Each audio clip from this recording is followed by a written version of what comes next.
Hello guys, my name's Fireguy and welcome, yes, finally back to Hot Fire. It's been indeed a while guys. I had to leave Hot Fire behind just for a little bit due to just stuff that's been happening in the family. I'm not going to go too much in detail, it's not the focus of the show.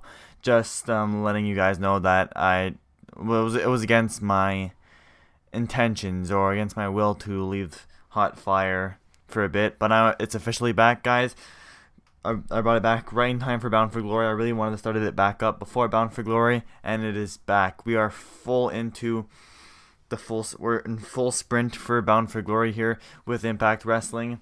As I'll mention a little later on in the show, we're getting lots and lots of less promotion of matches that are happening next week.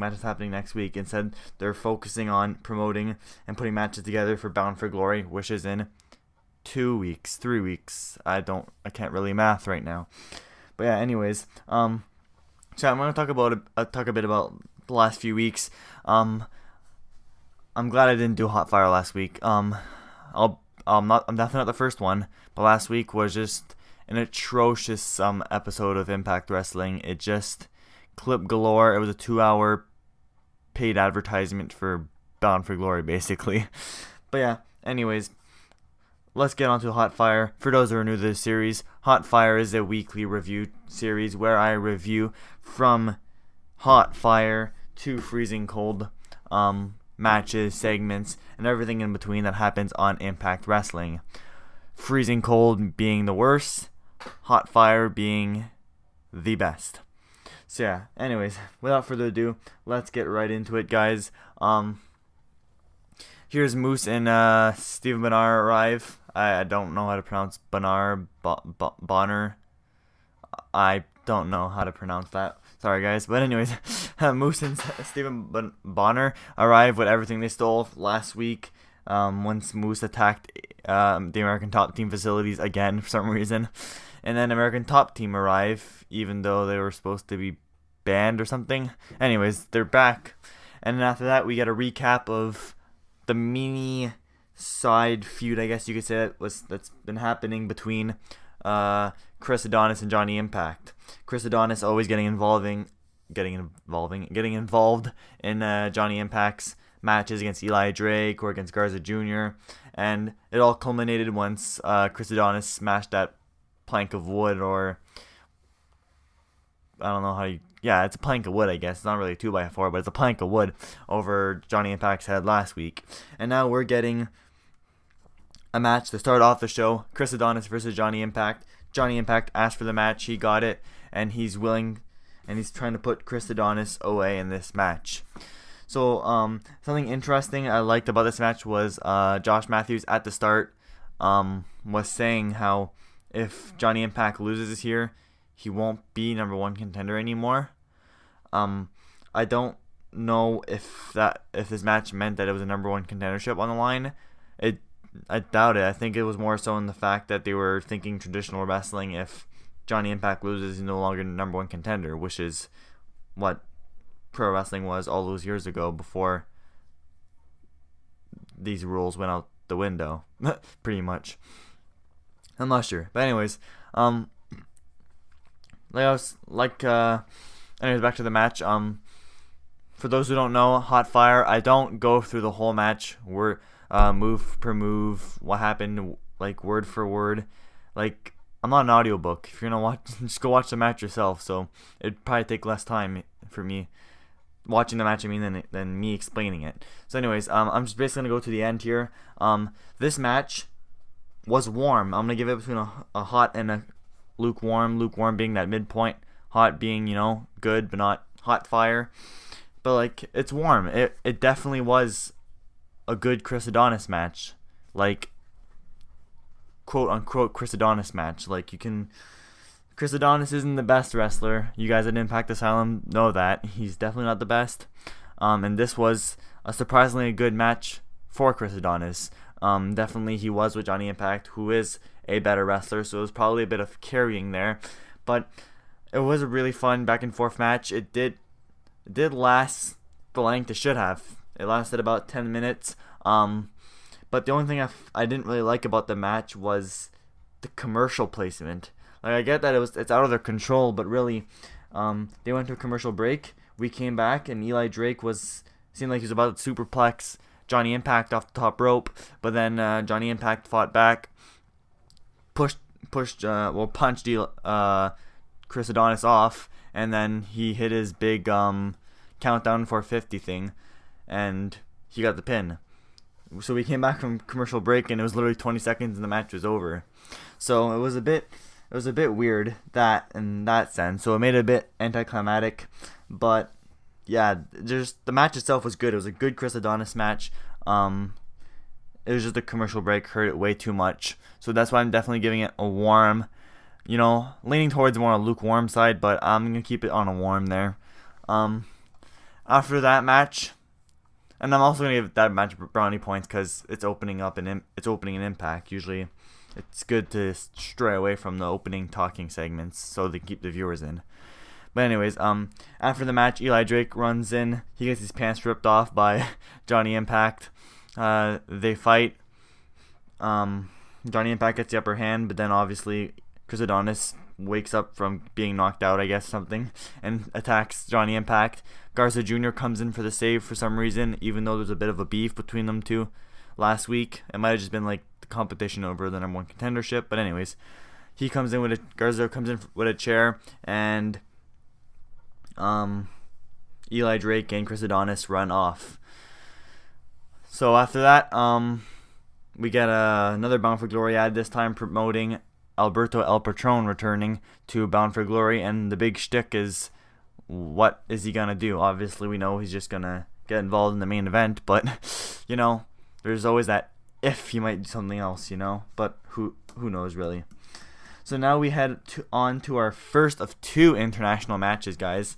And I'll talk about this a bit later. Like, the matches themselves that I'll talk about throughout this episode that are international weren't the best in the ring, but they were good in the sense that it's something unique, Like, no other company goes and films stuff in other promotions, in other companies, in other countries, other countries, yeah, but like in other countries branded under a different promotion and filming it for their TV show. So in that sense, it makes it unique and it makes it a worldwide feeling.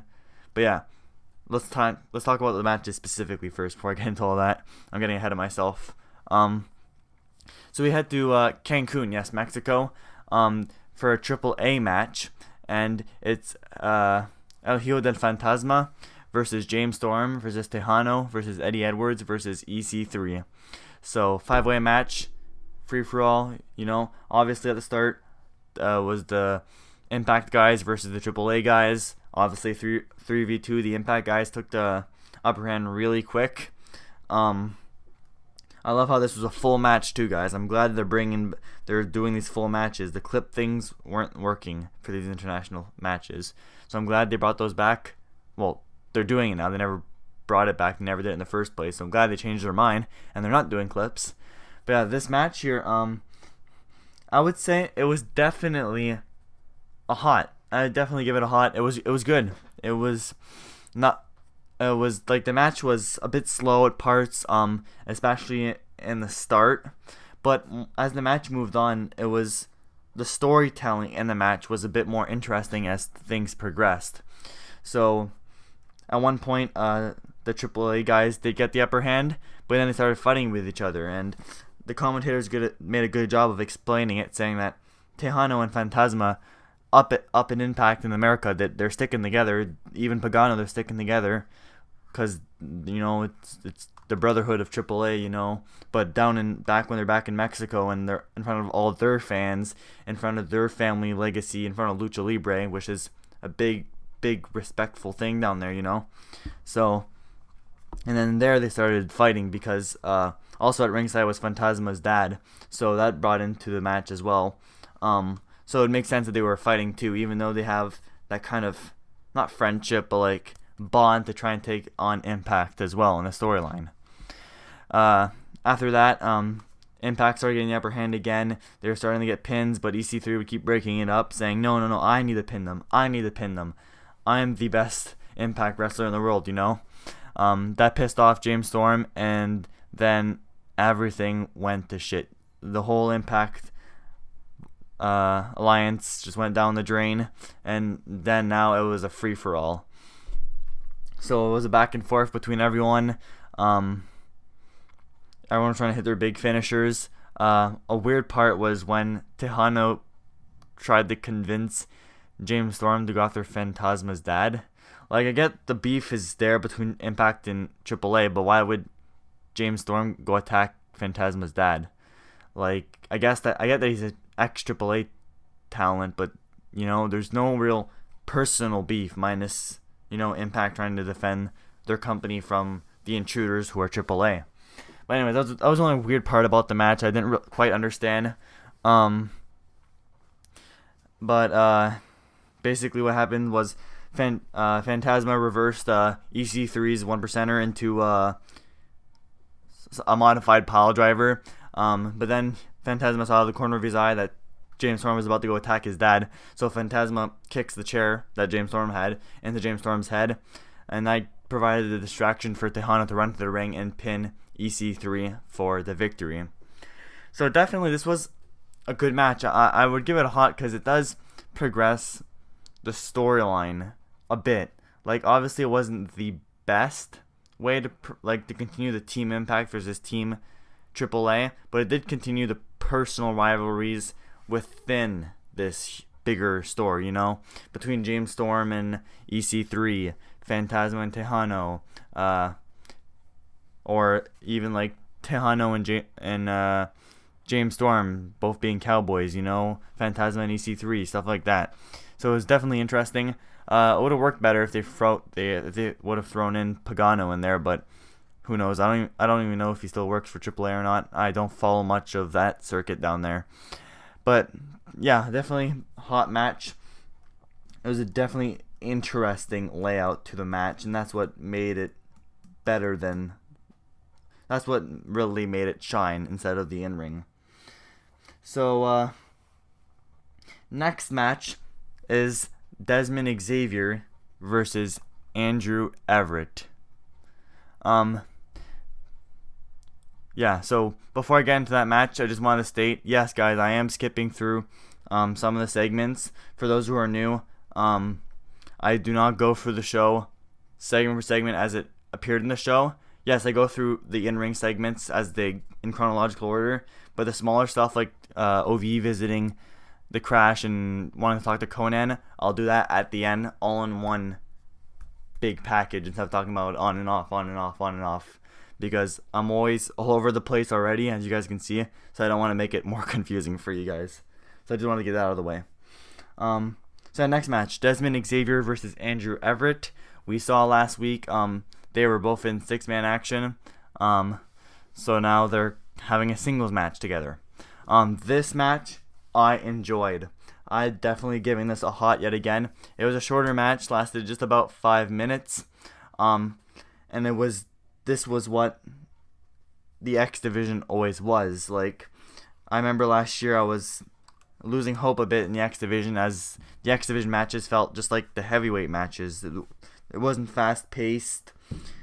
They would hit dives out of the ring, but nothing cool. But now they're going super fast paced in the ring, hitting shooting stars, stuff like that define the X Division. So now there's a bit more hope in me that the X Division might come back to normal because these matches like this. So definitely a really good match. In the end though, there's tons of distractions from Caleb Conley and Trevor Lee throughout the match. Like, there was lots. Like, Caleb Conley at least interfered twice or 3 times, and Trevor Lee interfered at least once. But I know in a normal scenario this would be, yes, a bit too much, but I would say it's not too much in this particular case because it's just the way that the cult of Lee is, you know? There are two guys at ringside, and Desmond Xavier's by himself, so it'd make a bit more sense to have a bit more interference. So I didn't think it was too much. Lots of the interference Desmond Xavier did manage to get away unscathed from. He did manage to reverse some of it, so it was overall well used in my mind, even though there's lots. In the end though, Xavier does get does get the pin. He hits a big moonsault kick to Andrew Everett after getting distracted. The distraction didn't work, and Desmond Xavier wins the match. So this is going to be definitely interesting to see where they go with this. Does this mean that Desmond Xavier gets a title match at Bound for Glory? There's definitely lots of people in the running. There's a whole storyline of Sanjay Dutt, Petey Williams, what's his name? Matt Sydal, trying to go for the title, and maybe Desmond Xavier is going to try and revoke his championship match, because I don't know, lots of you guys at the ImpactAsylum, correct me if I'm wrong, but I swear I remember if you won the Super X Cup, you'd get a X Division championship shot. I remember the announcers talking about that, and I'm the only one that I feel like on the website that you guys, that I on the website, I can't even talk right now. I feel like I'm the only one on the website that thinks that way about the Super X Cup. I might have been mistaken. Maybe they never said that, but I'm pretty sure Desmond Xavier has the title shot. I don't know. But yeah, definitely a good match. This is what the X Division should have been. The one thing that I didn't like during this match wasn't at all the match itself, was the dumb ass reason they gave for why Taryn Terrell isn't going to be competing at Bound for Glory. So for those who don't know, Taryn Terrell did part ways with Impact Wrestling again. She lasted about one taping cycle, and they parted ways mutually, so Taryn could go focus on personal projects of her own. So she's out of Bound for Glory, and it's now just Ali versus Gail Kim versus Sienna. And the dumb ass reason Josh Matthews gave.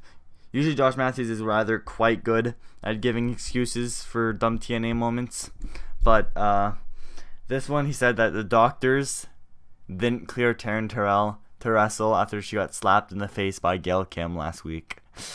So yeah, pretty dumb.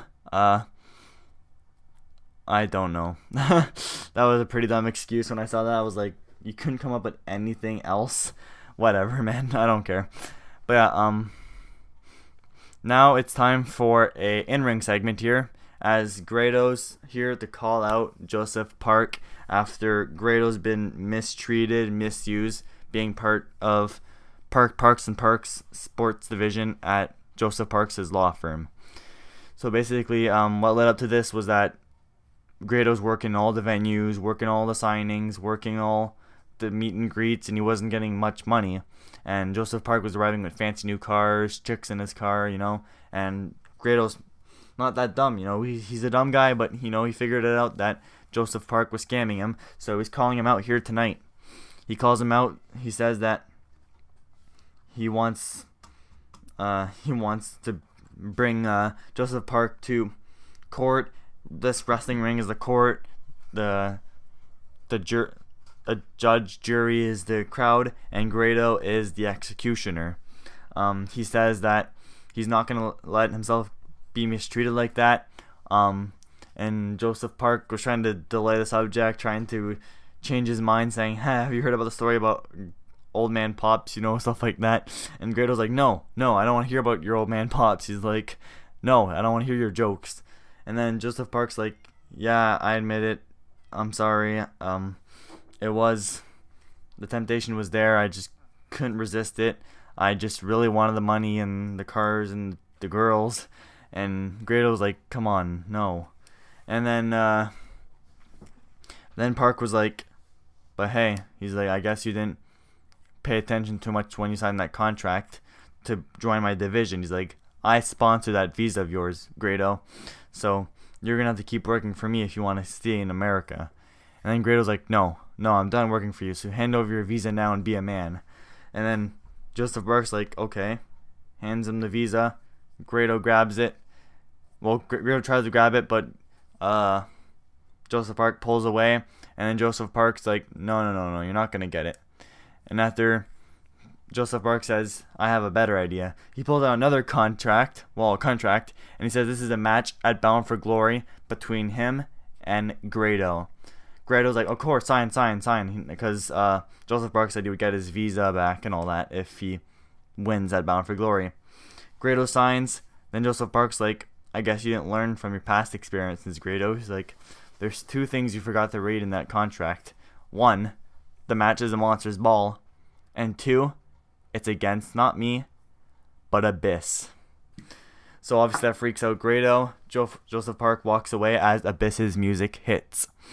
So overall, I went through that whole... I explained the whole segment to you guys just because I wanted to talk about how different it was. Like, honestly, at the start, I did agree with lots of you guys at Impact Asylum that the storyline was just a joke. Nobody gave a crap about this story, but it ended up being something interesting that, you know, we haven't quite seen in wrestling. You know, wrestling, we're at the point now where lots of stories are getting rehashed and, like, you know, rinse, wipe, like, clean, rinse, repeat, or whatever the expression goes, you know. So it was nice. I'm really starting to like this storyline, and adding this match at Bound for Glory could actually work out. So definitely, I'm giving this segment a hot. It was good yet again. Definitely interesting to see a Monsters Ball with Grado in it and seeing Abyss come back. But the only thing I do have to say against this match is that we've seen this match before. This exact match, Grado versus Abyss in a Monsters Ball. I don't remember if it was on an actual pay-per-view or if it was on a one-night only live. Even though it was on a one-night only live, it just, that part of the storyline, it feels like it's being rehashed, you know? I'm pretty sure it was a one-night only live, the one that happened in January of 2016 maybe? I'm not sure. But I know the match happened before I remember watching it. So it's definitely going to be interesting to see if they do something any different. Definitely it's only the more hardcore, quote-unquote, Impact fans that do watch the one-night onlys.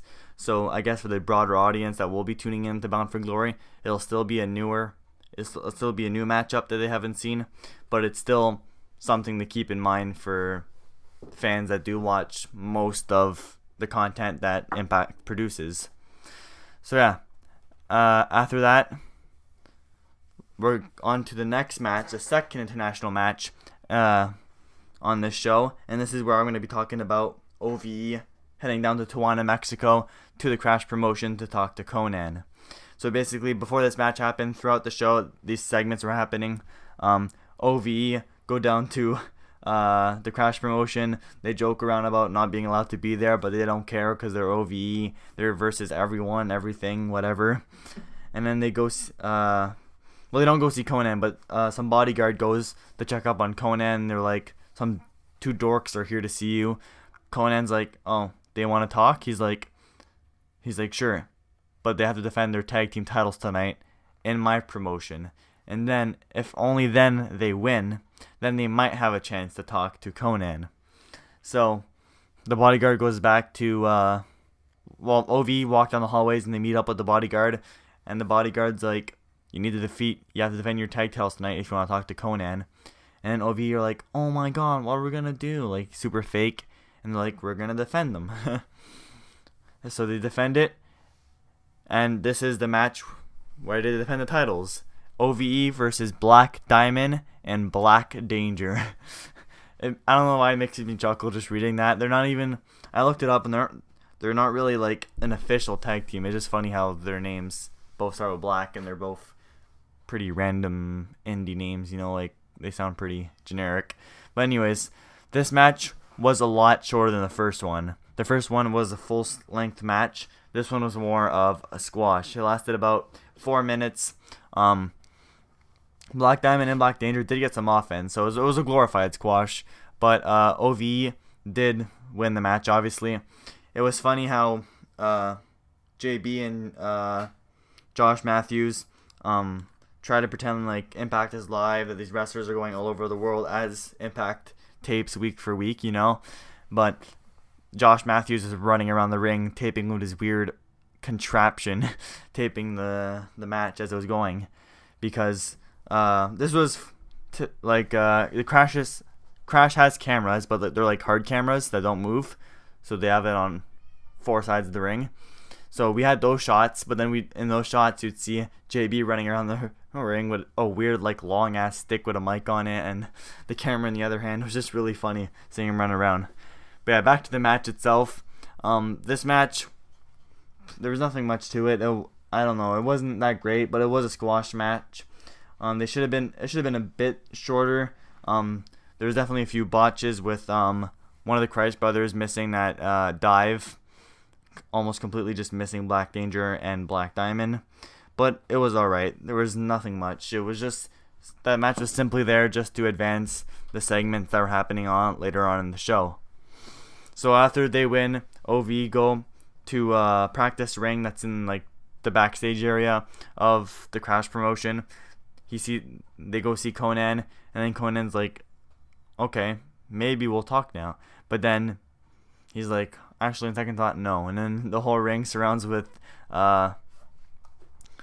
Crash wrestlers, and then OV are like, okay, let's fight. And then a bunch of wrestlers circle in. OV get the upper hand for a bit, knocking them down with their titles, but then the numbers gain is just too much, and OV get destroyed.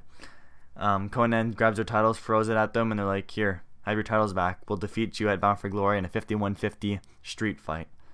So basically this was all for nothing. It was just a way to get an international match on TV, I guess.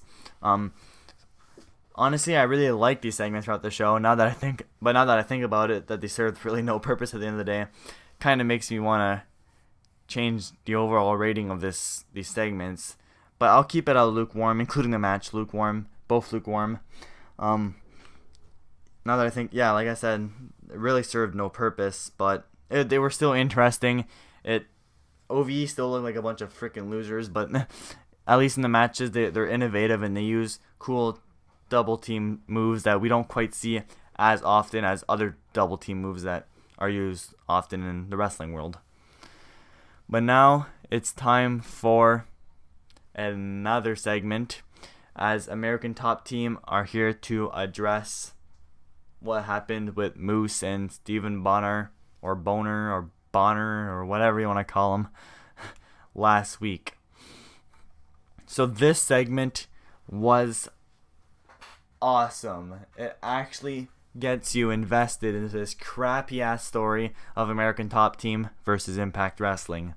So a lot of you guys in the ImpactAsylum aren't fans of the storyline. I'm not either, but at least this segment got me a bit invested into the match that will be happening at Bound for Glory.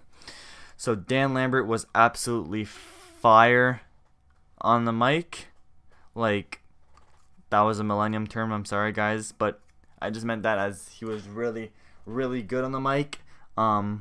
He surprised me. There was a bit of stuttering, here and there, but man, oh man, he was rocking the town. His goons looked stupid as always in the background though, and the only thing I found a bit weird was that his whole speech here was he was ranting about how he became an MMA trainer. He went to the MMA business because of Jeff Jarrett, because he loved pro wrestling, and he hates that he's being pointed the fingers at and being told that he's the pro wrestling hater. But like, that's kind of what it is. He's pretty much openly said on many occasions that pro wrestling is dumb and fake, and Lashley shouldn't wrestle pro wrestling because it's trash. And now he's saying that he loves pro wrestling. Like, that was a bit weird. But it was cool seeing him being the smart ass, and he was pulling out a bunch of titles out of his backpack saying, you know what this title is? This is the first title, blah, blah, blah, blah. This is the first title of the Road Warriors. This is the first title of Ric Flair. This is the first title. Just going on and on. He's like, I have the biggest stash of memorabilia in wrestling history. I am the truest pro wrestling fan. He's like, unlike you freaking tourists at Universal Studios. And then he just keeps going on and on naming titles. And then he's like, I'm done. He's like, you guys want to keep blaming us, American Top Team? He's like, well, he's like, just keep blaming us. And then he just stops talking. Moose's music hits. They come out with all the titles that they stole from last week.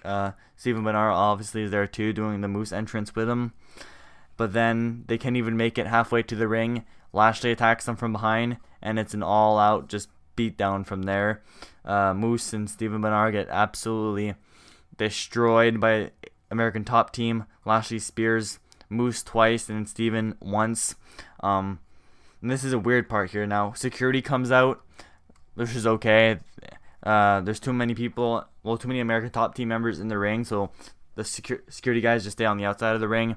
Referees try to come out, they stay on the outside of the ring. But then Mahabali Share comes out, which is fine. He's a, save Impact face, comes out. He gets destroyed. But then Caleb Conley and Andrew Everett come out. Like, their heels, they're like I get that EC3's a heel and he's fighting for Impact and trying to keep AAA away. But in this sense of Andrew Everett and Caleb Conley, they're even like worse heels. They don't care about Impact at all. They're just there to win gold, to get paid, and leave. Like they don't give a shit. So it was a bit weird seeing them come in for the save. They should have gone with more like baby faces, even if it was like DJZ or something like that. Like he's not in any storyline right now, so might as well throw him out there. But I'm guessing he wasn't there for the tapings because at this time he was still injured, I'm pretty sure.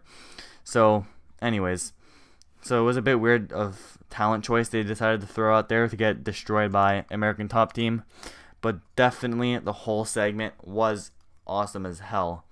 I was almost gonna give this hot fire just because of Dan Lambert's mic work. It really surprised me, and the beatdown afterwards really made this match a lot better. And the biggest point I forget to mention, wow, it's like the biggest point of this whole segment was Dan Lambert after the beatdown, he grabs the mic and he's like, was it after the beatdown? Whatever. During the segment, we'll just say during the segment, Dan Lambert grabs the mic and he's like, at Bound for Glory, I got my two best men, Lashley and King Mo, who are gonna be fighting Moose and Steven Bernard. He's like, and this is gonna be a fight. I didn't say pro wrestling match. I didn't say sports entertainment. I didn't say professional wrestling. I didn't say whatever other word you want to use. He's like, I said a fight. He's like, it's gonna be short. It's not even gonna be competitive. But Lashley and King Mo are gonna teach Moose and Steven Bernard a lesson. So definitely interesting to see King Mo return to Impact Wrestling for a while.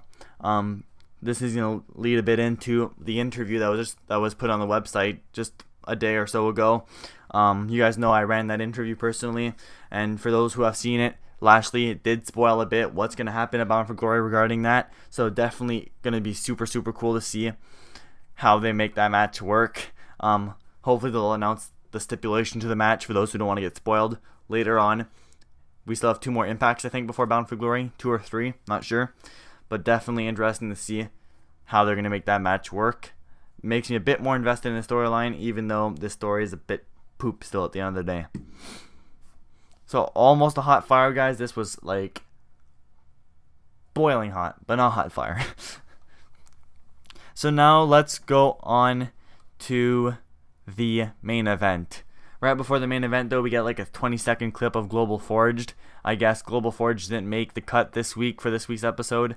They showed about 20 seconds, and they're like, if you want to see the full episode, go to ImpactWrestling.com, So it seems like they're not giving up on Global Forged. Like, it's already been pre-filmed. The winner's already been chosen by Impact, stuff like that. So, but like, it seems like they're going to be keeping it for an ImpactWrestling.com exclusive thing, which doesn't bother me since they weren't really showing much on the episodes anyways. But now time for the main event. This main event I was super excited for when they announced it last week. Taya Valkyrie versus Rosemary. I've never been excited for an Impact Wrestling TV main event in quite a while. Lots of them some of them I skip, some of them I'm like, I watch through them, but I have less interest in them as they're just so predictable. They're just so long most of the time, and you're just like, okay. At the end of the day, this really didn't do anything. The last main event I think I was really interested in was the Victory Road of Eli Drake versus Johnny Impact, and even then it was a bit predictable who would win the match. But anyways, this time, this could go either way. Taya Valkyrie versus Rosemary. Taya has been undefeated since debuting in Impact, but she's only had about 3 professional wrestling matches in Impact. And this match was good. Definitely hot again. So this match was really good. There was lots of back and forth throughout the entire match. We hadn't have many close calls or like many falls, but like it was definitely a back and forth match. Lots of moves back and forth. The announcers brought up the Sexy Star incident and trying to relate it to Taya, even though that makes no sense. But anyways, basically, in the end, it was a bit anticlimactic. Basically, Rosemary was on her knees. She gets kicked by Taya, and then Rosemary does the a la Undertaker rise back up without using any of her limbs. Just like lift back up. That core body strength. Just raises back up. Taya's super scared. Rosemary rushes her. But then Taya hits a suplex and then hits the double stomp on her for the pin and the victory. So that was a bit weird. It was a bit anticlimactic ending. I'll cover the end of the match. I'll cover what happened after the match before I give my official rating. Basically after the match, Taya's about to hit her grabs Rosemary's about to hit the Road to Valhalla on her. But then Rosemary missed Taya Valkyrie in the face. Taya screaming in agony, screaming. Rosemary grabs the mic and she's like, it's curious how we both see the color red in the last 2 weeks. She's like, but the Hive wants more. The Hive wants a different shade of red, and we're not gonna stop until we see you bleed, Taya. And she's like, in that Bound for Glory, we are gonna see you bleed. So it's not official, but this is a hardcore hint to a first blood match between Taya Valkyrie and Rosemary, which I would be super excited for, guys. For those who don't know, due to the interview with Bobby Lashley and Eli Drake, I did manage to get tickets to Bound for Glory. I didn't have the chance because of the family issues, and I'm so glad that I am going. So these big matches like this is what's going to make huge memories for a lifetime here. So definitely back to the whole segment itself in the match. I'm definitely giving it a hot. The only thing I didn't really like, which almost brought the rating down to a warm, but I'll still keep it to a hot, was the fact that they didn't protect Rosemary as much as I thought they would. I guess they're gonna interchange victories, I guess, for Bound for Glory, but I thought they would have definitely gone with like a DQ or a ring out count for this match, and then have the real decisive winner at Bound for Glory. But they did protect her a bit after the match. She did manage to make it out of the road to Valhalla, and Taya did win without her finisher move. So the whole thing could be Rosemary's Red Wedding versus Taya's Road to Valhalla, and whoever hits it first, the big moment, hitting a huge move, is what's going to decide the winner. So definitely really, really good.